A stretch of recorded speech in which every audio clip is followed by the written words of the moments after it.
अस्सलाम वालेकुम स्टूडेंट्स। पिछले लेक्चर में हमने सलाइवरी सीक्रेशन को डिस्कस किया था। आज हम नेक्स्ट टॉपिक गैस्ट्रिक सीक्रेशंस के बारे में बात करेंगे। गैस्ट्रिक सीक्रेशंस में अगर आप स्टमक के स्ट्रक्चर को देखें, ये ऊपर वाला पार्ट है इसका फंडस, देन है बॉडी और ये लास्ट पार्ट कहलाता है एंट्रम।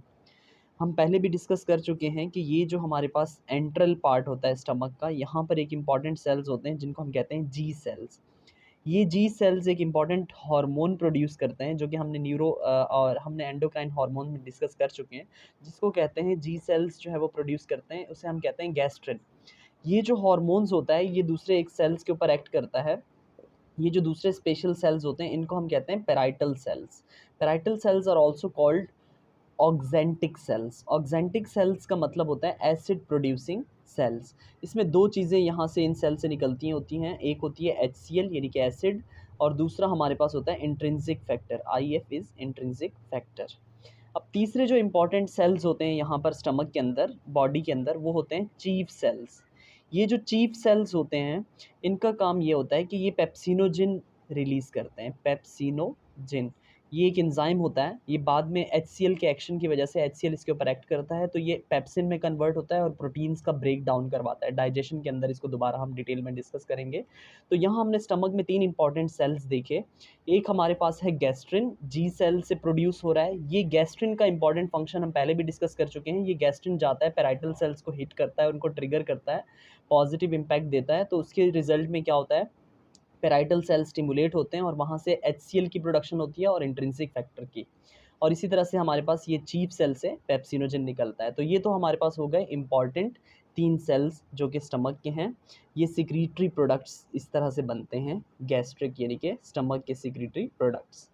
अब आ जाते हैं हमारे पास कि एसिड की जो सिक्रीशन होती है, ये जो HCl है पेराइटल सेल या ऑक्जेंटिक सेल से निकल रहा है, ये बनता किस तरह से है।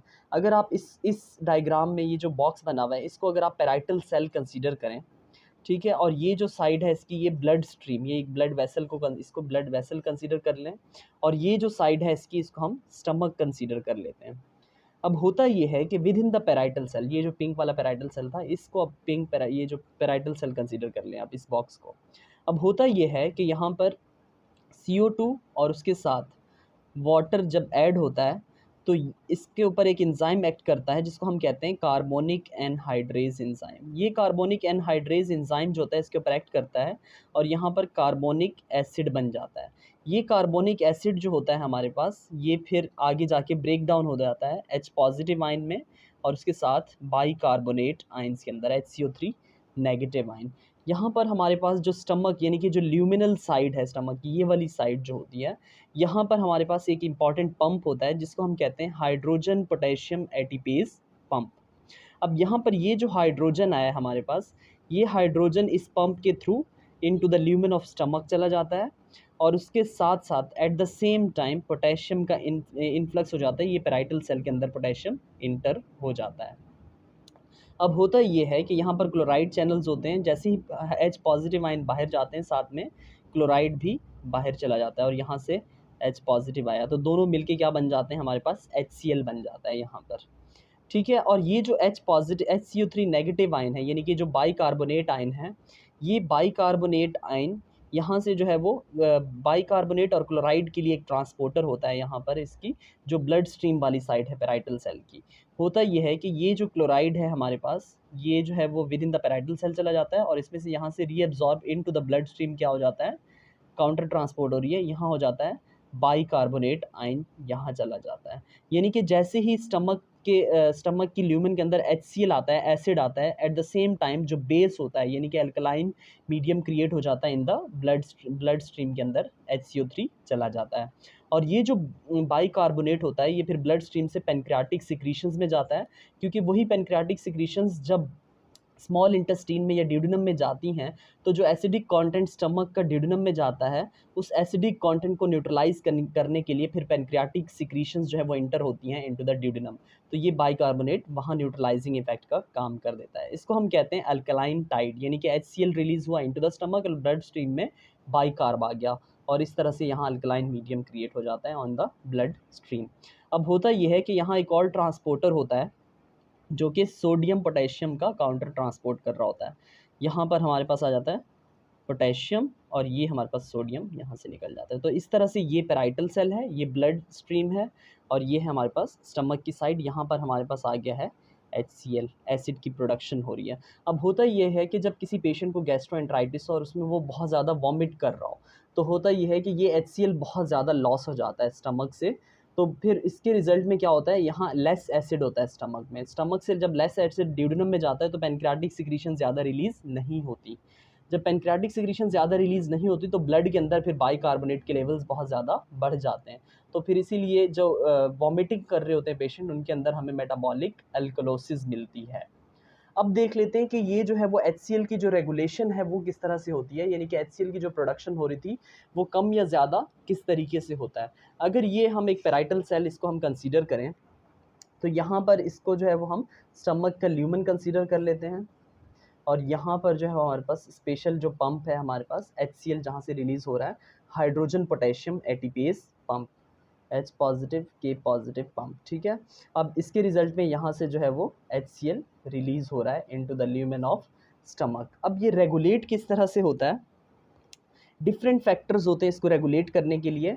यहाँ पर अगर मैं बात करूँ, हम पहले भी डिस्कस कर चुके हैं कि वेगस नर्व का बहुत इंपॉर्टेंट रोल होता है। जो 10th क्रेनियल नर्व है वेगस नर्व, ये जो है वो क्या करता है, इसका GIT के ऊपर स्टिमुलेटरी इफेक्ट होता है।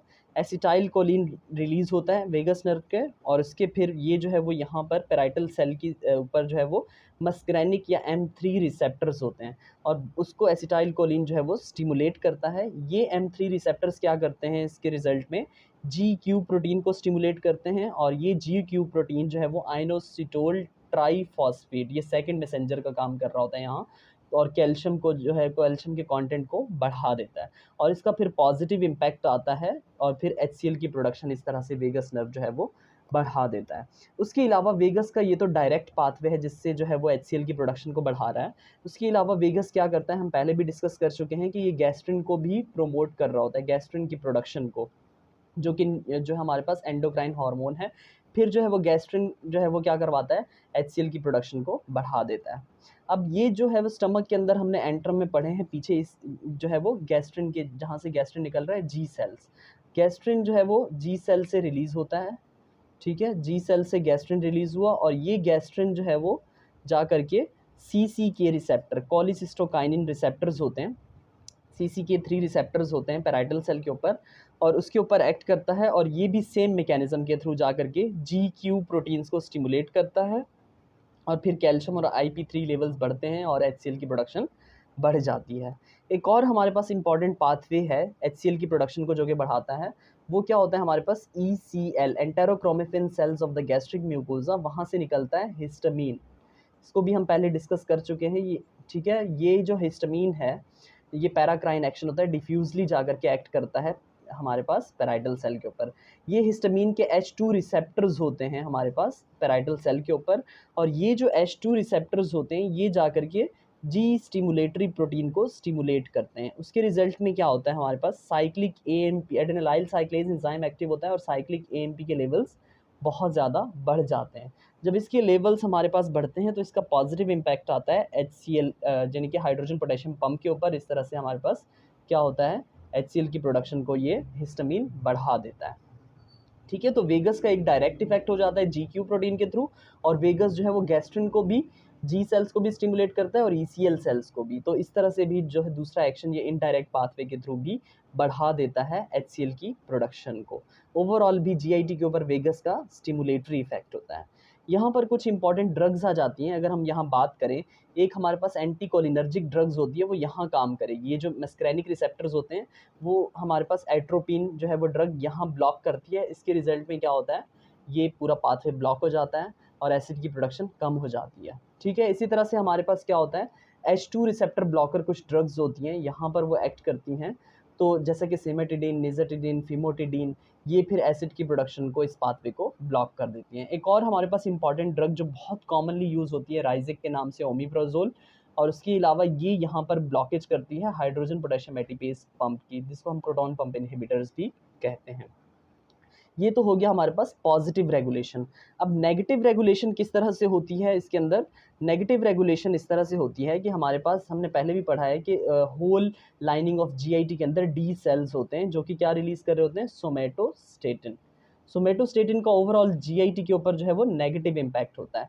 ये सोमेटोस्टेटिन जो है वो जा करके सेकंड मैसेंजर इनका क्या होता है? जी इनहिबिटरी प्रोटीन। और ये फिर क्या करते हैं कि आपके साइक्लिक एएमपी के जो लेवल्स होते हैं उसको कम कर देते हैं। तो इस तरह से जो है वो इसका नेगेटिव इम्पैक्ट होता है और एचसीएल की प्रोडक्शन को कम कर देते हैं। और उसके साथ साथ सोमेटोस्टेटिन क्या करता है? हिस्टामीन को भी कम करता है और गैस्ट्रिन को भी। इसका ओवरऑल पूरे जीआईटी के ऊपर नेगेटिव इम्पैक्ट है, तो ये यहाँ एसिड की प्रोडक्शन को भी कम कर रहा है। उसके अलावा हमारे पास आ जाते हैं प्रोस्टाग्लैंडिन्स। प्रोस्टाग्लैंडिन्स का भी नेगेटिव इफेक्ट होता है। ये प्रोस्टाग्लैंडिन्स क्या करते हैं? ये भी सेम मैकेनिज्म से जी इनहिबिटरी प्रोटीन को स्टिमुलेट करते हैं, साइक्लिक एएमपी के लेवल कम होते हैं, एचसीएल की प्रोडक्शन कम हो जाती है।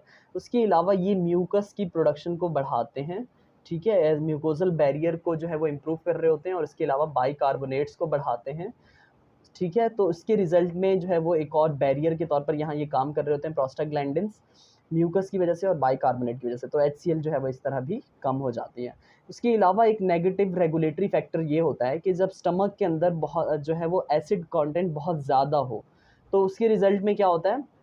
अगर स्टमक के अंदर क्या हो, एच पॉजिटिव आइंस बहुत ज़्यादा हो, जब बहुत ज़्यादा एसिडिक कंटेंट स्टमक के अंदर होगा तो उसके रिजल्ट में क्या होगा? पीएच आपकी रिड्यूस हो जाएगी। स्टमक के अंदर पीएच क्या होगी? रिड्यूस होगी, कि एसिडिक कंटेंट पहले ही बहुत ज़्यादा है। तो उसके रिजल्ट में क्या होता है? जो गैस्ट्रिन होता है, हमने पहले भी डिस्कस किया हार्मोन, ये गैस्ट्रिन क्या हो जाता है? इसकी प्रोडक्शन क्या हो जाती है? कम हो जाती है। जब गैस्ट्रिन कम हो जाती है तो फिर पेराइटल सेल के ऊपर इसका नेगेटिव इफेक्ट आता है, और यहाँ से फिर एचसीएल की प्रोडक्शन भी कम हो जाती है। यानी कि गैस्ट्रिन फिर क्या करता है? Low levels of gastrin leads to low levels of HCl production. तो ये था हमारा गैस्ट्रिक सिक्रीशंस। नेक्स्ट हम एक इंपॉर्टेंट टॉपिक डिस्कस करेंगे, पेप्टिक अल्सर डिजीजेस।